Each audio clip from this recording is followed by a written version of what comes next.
everyone and welcome to another episode of Rift News, the show many of you decided to watch because you are just as confused about Riot Games as the rest of us. This time around we didn't get any massive PvE drops, but rather we got a lot of info on new systems and things that will confuse you. So as always, let's start with what is happening in League. After the last skin line reveal, which was Ocean Song, which contained skins for Yone, Ashe, Seraphine, Nidalee and Zeri, Riot did some tweaking and somehow, despite what their mains are like, they managed to anger Seraphine fans. I'm just kidding, we all get angry about a missing head every now and then. But when it comes to Seraphine's prestige skin, some people noticed that her hair was a lot shorter than what was normal for her. So what Riot did is give her longer hair. But that came with a bunch of catches. The biggest catch being that they literally just stretched her hair. And while in this form it does match the length of hair of the original Seraphine, it does look a bit off now. Not to mention that the animations don't really fit it. Now, to be honest, to match the hair she has in her splash art, you would have to go even further beyond. So at that point, I would just reverse it and give her her old hair. But then again, I am not a Seraphine main, so my opinion doesn't really matter. So, just to inform you, yep, Seraphine mains are angry. Besides these changes, don't forget that during Pride Month you can get your icons, which come with the Home Guard trails. Twisted Fate and Graves got a brilliant story that was written as a comedy. We don't get a lot of comedies, so I highly recommend checking it out. But then, to celebrate the month, Riot released their gameplay reveal. This shows all the icons and the trails, but it also showed us the Ahri ASU. It was only there for a couple of seconds, but it is undeniable that is not the original Ahri. It is still unclear whether they included her there because it was a mistake, because if they recorded it on the internal test servers, there would be the new model, but hey, it's the new Ahri. Now, personally, I do have to say she does look a bit too similar to the original, even more than Caitlyn. I was really hoping they would go for the Ruined King design because that one is really good. I understand they wouldn't go for the cloak because the cloak would totally change how she looks. But still, the Ruined King design makes her look more battle-ready and less like she is dressed for the occasion. Because like it or not, but that clothing doesn't really fit her character. If anything, Ruined King showed us how ferocious she is. She is, after all, the last survivor of her species. I don't believe she has to be dressed for the occasion. What is she dressing for? Remember, every now and then her hunger for souls overtakes her instincts. She is supposed to be a bit feral. And here it looks like they went the Wild Rift route, which is basically Ahri but in HD. Then again, if you compare it to the original, the difference is definitely noticeable. And on top of that, we can only see her from the back. Maybe we will be pleasantly surprised when she turns around. The last news for League is that Riot is nerfing Twitch Prime. They will now be cutting the RP you get from it in half, and in turn you will get 5 Mythic Essence. Now, the real reason why they are doing this is because the RP from Twitch Prime was way too good. Many people just didn't feel like they had to buy RP at all. If your champion gets a skin once per year, yeah, you can get enough RP through Twitch Prime. So yeah, the 5 Mythic Essence is definitely not worth the 300 RP, but I do understand why they nerfed it. Twitch Prime was just way too good. Lastly, there is one more thing we can mention. On Reddit there was a user who made a post about the events in League of Legends. They basically critiqued what happened to events and how great they used to be. You know how these days an event is basically a bunch of loot orbs connected to a new skin line. Meanwhile, in Fortnite there is a one-off game mode where you save the galaxy alongside The Rock and Darth Vader. Anyway, this post was so detailed and so well constructed that Mark Merrill reached out and they were trying to talk to the person who wrote it. He wasn't able to get to them through Reddit, and so he even asked on Twitter. He really did go quite far to get some valuable feedback. So if anything, this may be a hint that something may be happening with events in the future. Actually, there is one more thing we can mention. Fresh news arrived as Riot revealed their next PvE preview. There they showcased a new skin line called Snow Moon. If you pay attention to the details, you may realize that this is a twist on the Blood Moon skin line. Which may be the case because there are simply too many Blood Moon skins already. I don't think Riot wants to shove in even more. Regardless, the Snow Moon skins will contain Illaoi, Caitlyn and Kayn. Thematically, it is similar to Blood Moon, but their abilities are a lot snowier and icier.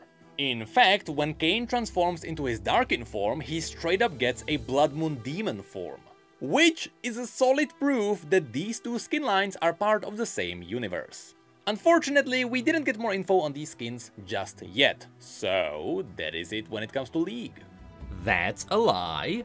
A bit later, Riot revealed the next Ashen Knights skin. This time it is going to be Pantheon. He looks good, but some people are pointing out how he looks similar to the Ruined skin. I can definitely see the similarities. But hey, this one has a ghastly six-pack. And after that, Riot also dropped the new Essence Emporium onto PvE. Here we can find new emotes for Pantheon, Syndra, Zyra, Samira, Rammus, Cho'Gath, Ryze, and Yorick. There are also 3 new spending icons, and 2 new limited mythic chroma skins. One for the Ashen Knight Pantheon, and the other one is for Battle Boss Veigar. Since these chroma skins are for mythic skins, they will also include brand new spell effects. You can definitely see this on Battle Boss Veigar, where even his model received a lot of cool details, including a scrolling cape. Also, the Ashen Knight Pike chroma returns, and to match the other ones, it will get 3 new spells later this year. Each of these mythic chromas goes for 40 mythic essence. But now, that is really it for League, so now onto TFT. The Dragonlance testing phase is ending and they should release now. And even during the last seconds of PvE, the queues were still massive.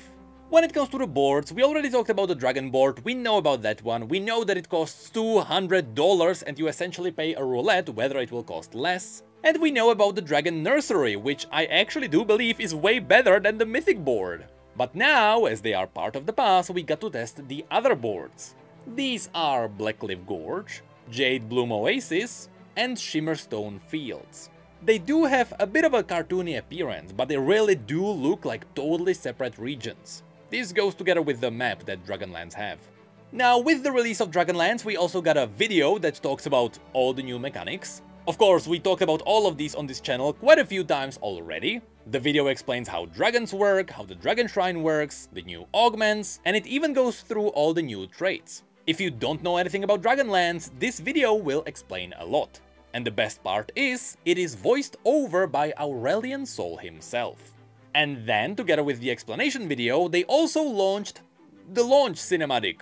There we see a bunch of little legends basically learn the rules of TFT. It's really well done, it's basically a cinematic about playing TFT. And then, besides all the launch celebrations, we also got a post about the new ranked system for Double Up. That's right, apparently Double Up is so popular and so healthy for the game that they are giving it its own ranked system. Because if anything is healthy, it is grinding ranks. Jokes aside, I have to say, Riot nailed it. They are making sure it is similar to normal ranked queue in many ways. You start in Iron, you probably get stuck in Gold, and every day we get a check to see who gets into Grandmaster and Challenger. Riot admitted they are doing this because they heard how people really like the social play of TFT. And let's be honest, social play in any game is good. However, to be fully social, Riot had to figure out how to allow any player to play with whoever they want. And so, the ranked for Double Up comes with its own rules. At first, one would think that they can base matchmaking on average rank. So if a Challenger player gets together with a Bronze player, their average rank would be Gold. But this could be abused. If someone makes a burner account in Iron just to match with a Challenger player, they would be permanently matched against Gold players, which means that they would infinitely climb. And so, as a result, the rank of your team will always be based on your best player. This is honestly the perfect solution. This allows you to play with absolutely anyone and the difficulty of your climb is in your hands. What's also cool is that if you win games against someone who is way above your rank, you will get more LP, so it will be way easier for you to catch up. This will be especially helpful for people who get into a Double Up after they are finished with their solo grind. Speaking of which, next they talk about changes to gaining LP. But here they don't specify whether they are talking about Double Up or the normal queue. But given what we are about to talk about, I think they are talking about all queues. Essentially, Riot is happy that everyone likes the fact that you can't demote from ranks anymore. So after reaching gold, you can happily play however you want without ever worrying of dropping back to silver. However, this made climbing so smooth that some people were able to go way above their normal MMR. And so, to fix this, they will still keep the checkpoints that everyone likes, but they have to remove another help. So, they are removing the demotion protection between tiers. Previously, if you were at the bottom of a tier and you lost, you would drop to 0 LP and the next loss would get you lower. Now things will be smooth. So for example, if you are in Silver 2 and you have 10 LP, if you lose 20 LP, you will go straight down to Silver 3 with 90 LP. You will no longer stop at 0 LP before dropping down. This will make sure that the demotions are just as smooth as the climbing, while also keeping the major checkpoints. If you ask me, I think this should be fair overall. I just hope my master rank was earned. Now to compensate, there will be also some new bonuses. Riot will introduce a new bonus for win streaking. If you win streak, aka you place top 4 multiple times in a row, in fact up to 6 times, you will gain additional LP to your normal LP. We are still not sure how much more LP that will be, but just know that the cap is at 6 wins in a row. If you keep winning even after that, your bonus LP will be at its maximum. Together with that, there is also the second bonus. You will now get up to 5 more LP if you win against players who are higher ranked than you are. To be fair, I thought this was how the system worked the entire time, but nope, they are only now introducing this. So yes, if you are in gold and you beat someone who is in platinum, you can get up to 5 bonus LP. But also, if you lose against someone who is lower than you, you can lose up to 5 LP. The difference is not massive, but at least there is some reward for beating better players.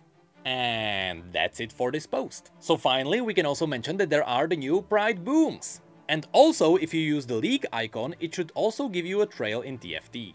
But that's it for TFT, so now let's have a look at Legends of Runeterra. After World Walker released with perhaps the best lore references yet, with the great new Path of Champions 2.0, which now only really has one flaw, and that is slow new champion unlocks. After it was claimed that more players are playing Path of Champions than any other game mode, Riot revealed that they will be shifting back to PvP. This is where the confusion started. We weren't really given any real reason, they just said that they don't want to split their core player base into PvP and Path of Champions. And they basically said that Legends of Runeterra is a collecting card game with PvP at its core. So the outcome will be more balanced card updates. They then mentioned that some other projects could benefit from their experience with Path of Champions. So they will slow their efforts on Path of Champions and they will send some of their developers to the other teams. Now don't worry, Riot isn't sacking anyone. On Twitter, some of the people said that Riot is taking care of them. And those people have the free will to choose what project they want to go to. So it really seems to be purely swapping focus from PvE to PvP. Now, if I really wanna put on my tinfoil hat, I can say that this may mean more roguelike elements in other games. But that's just a theory. Even though no one said it, the real reason why this is happening is quite obvious. Legends of Runeterra is far too fair for its own good. When you play Path of Champions, you have no reason to pay for the game. You don't have to pay for skins and you don't have to buy any cards. And if you play PvP, the game is still so fair, you still don't have to buy any cards, but you can buy some skins to show them off to your opponents. So all in all, PvP is the only way Legends of Runeterra can make money. And it has to make money to at least sustain itself. Because as it is right now, it is highly likely that Legends of Runeterra is so fair it is losing Riot money. And that's why they have to shift towards PvP. But that's still all just a tinfoil hat theory. We'll see what happens when we get the next update. But that is it for Legends of Runeterra, so now let's tackle the rest of the games. We got Wild Rift, which also got its own new icons, but they also released the new Pulsefire skins, together with the new Resistance skins for Misfortune and the new exclusive Katarina. But wait, there is more. Also, Nautilus and Pike are on their way, and All Random Earth is coming too. This will also come with its own Bilgewater mini-event. which will offer you some new borders, a recall, and new emotes. But that's really it there. So then there is also Valorant, which also got new cards and a new body. Besides that, they still got the Neptune skins. However, they did release a new post about Fade. Just like what they do in League, they gave us a really cool post about the origins of the agent. Wait, once again! After I was done recording this, more things arrived. There is also a new Commando skin line themed after the Alien series. It is called the Xeno Hunter. The awesome detail about these skins is that they all have a working minimap, which also reacts to smoke. But that is it for Valorant as well, which also wraps up this episode of Rift News. While at first I didn't think there would be a lot to talk about, there was a lot to talk about. There was a surprise new skin line and a lot of confusion. Also hair. But above it all, Riot, can you stop teasing PvE in League? We all know it is not going to happen. See, this was supposed to be the punchline at the end, but Riot did something worse. They renamed ARAM God to ARAM Authority. Why?